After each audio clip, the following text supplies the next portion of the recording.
محترم ناظرین کرام، السلام علیکم ورحمۃ اللہ وبرکاتہ۔ امید کرتا ہوں آپ سب خیریت سے ہوں گے۔ ناظرین کرام، ہمارے معاشرے میں پائی جانے والی خرابیوں میں سے بہت بڑی خرابی بد اخلاقی بھی ہے۔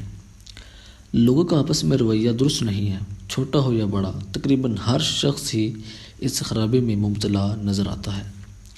سامعین کرام، دین اسلام یہ ایک مکمل دین ہے، اور دنیا میں جتنے بھی ادیان پائے جاتے ہیں ان سب میں سے کامل و اکمل دین اسلام ہی ہے۔ دین اسلام کامل و اکمل ہے۔ اس کی وجہ یہ ہے کہ ہمارے پاس اللہ پاک کی کتاب قرآن مجید موجود ہے، اور ایسے حالت میں موجود ہے جیسے اللہ پاک نے اپنے نبی حضرت محمد صلی اللہ تعالی علیہ وسلم پر نازل فرمایا۔ اس میں نہ تو پہلے کبھی رد و بدل ہوا اور نہ ہی آئندہ قیامت تک ہو سکے گا۔ دنیا میں جتنے بھی باقی دین ہیں وہ سب کے سب باطل و ناقص ہیں۔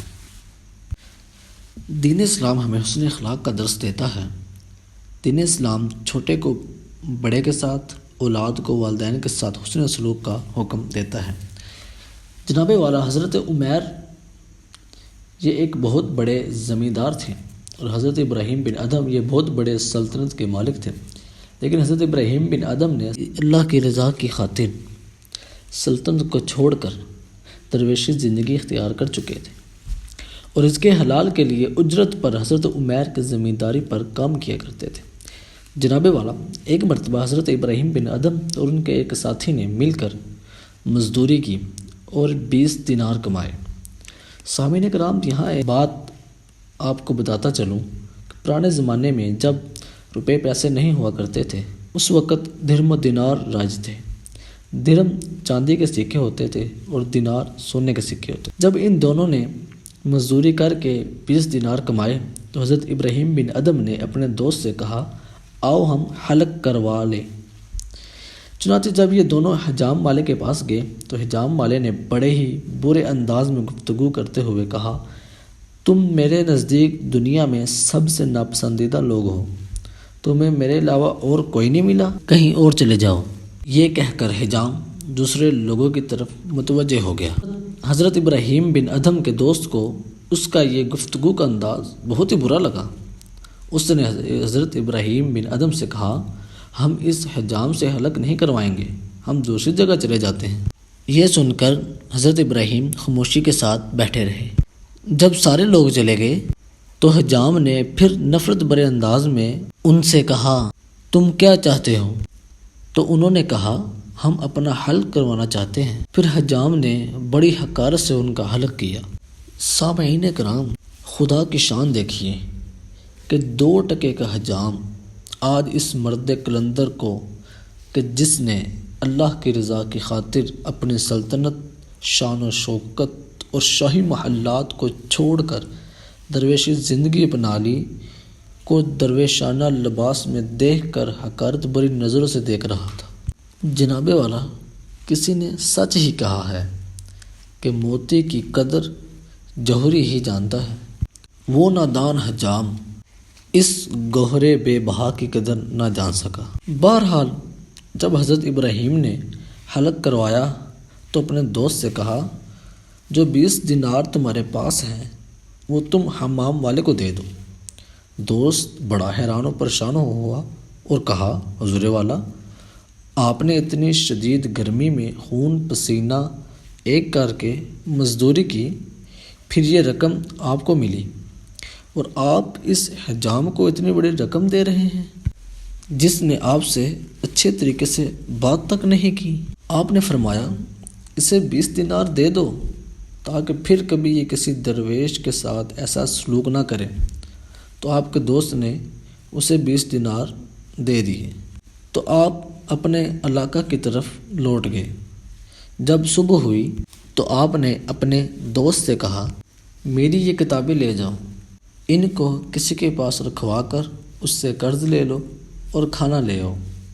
تو ان کے دوست نے وہ کتابیں اٹھائی اور چل پڑا۔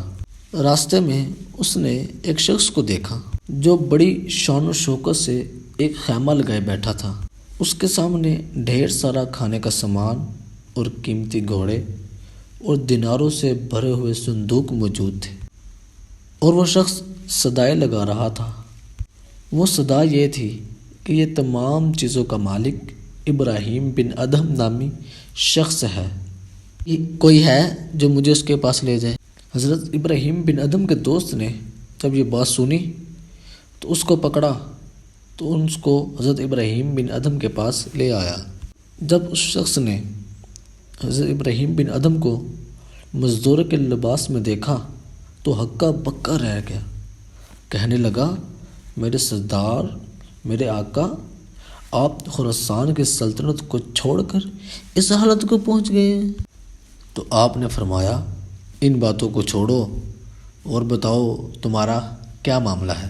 اس نے کہا، حضور، آپ کے بعد جو شخص سلطنت کا مالک بنا اس کا انتقال ہو گیا۔ آپ نے فرمایا، اللہ اس پر رحم کرے، ہر ذی روح کو موت آنی ہے۔ اب یہ بتاؤ تم کیا چاہتے ہو اور یہاں کیوں آئے ہو؟ اس نے کہا، میرے آقا، آپ کے بعد جب تخت نشین شیخ کا انتقال ہو گیا تو سارے غلاموں نے تمام شاہی چیزیں آپس میں تقسیم کر لی۔ میں نے بھی بہت ساری چیزیں لے لی۔ میرے پاس جتنا بھی مال و متاع ہے یہ سب کچھ آپ کا ہے، اور میں آپ کا بھاگا ہوا غلام ہوں۔ اب معافی طلب کرنے آیا ہوں۔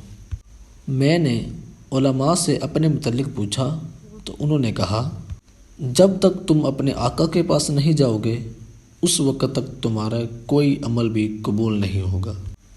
تم سارا مال و متاع لے کر اپنے آقا کے پاس جاؤ، پھر جو چاہے وہ تمہارے ساتھ معاملہ کرے۔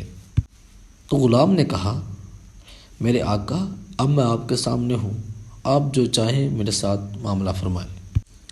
سامعین کرام، حضرت ابراہیم بن ادہم نے کیا خوب فرمایا، اگر تو اپنی بات میں سچا ہے تو جاؤ، میں نے تمہیں آزاد کیا، اور جتنا بھی سامان تمہارے پاس ہے وہ سب تمہیں دیا، جاؤ، یہ سامان تمہیں مبارک ہو۔ پھر حضرت ابراہیم بن ادہم نے اپنے دوست کی طرف دیکھا اور کہا، جاؤ، کتابیں لے جاؤ اور اس کے بدلے قرض لے کر کچھ کھانے کے لیے لے کر آؤ۔ سامعین کرام، واقعہ مکمل ہوا۔ اس واقعے سے اندازہ لگایا جا سکتا ہے کہ ہمارے پہلے کے بزرگ، پہلے کے لوگ، ہمارے اسلاف کیسے حسن اخلاق کے پیکر ہوا کرتے تھے۔ جناب والا، واقعہ تو مکمل ہو گیا۔ اس واقعے سے بالخصوص حسن اخلاق کے بارے میں جو سبق سیکھنے کو ملا انتہائی اہم ہے کہ حضرت ابراہیم بن ادہم کا حجام والے سے معاملے کے بارے میں حسن اخلاق اور بھاگے ہوئے غلام کے بارے میں حسن اخلاق کا کیا خوب مظاہرہ فرمایا۔ سامعین کرام، ہم اللہ پاک سے دعا کرتے ہیں کہ وہ ہمیں اچھے اخلاق اپنانے کی توفیق عطا فرمائے اور برے اخلاق سے بچائے۔ ناظرین کرام، اچھے، سچے اور سبق موضوع واقعات سننے کے لیے میرے اس چینل کو سبسکرائب کریں اور بیل آئیکن کو پریس کریں تاکہ ہر آنے والے واقعے کی ویڈیو جلد آپ تک پہنچ سکے۔ امان اللہ، اللہ حافظ۔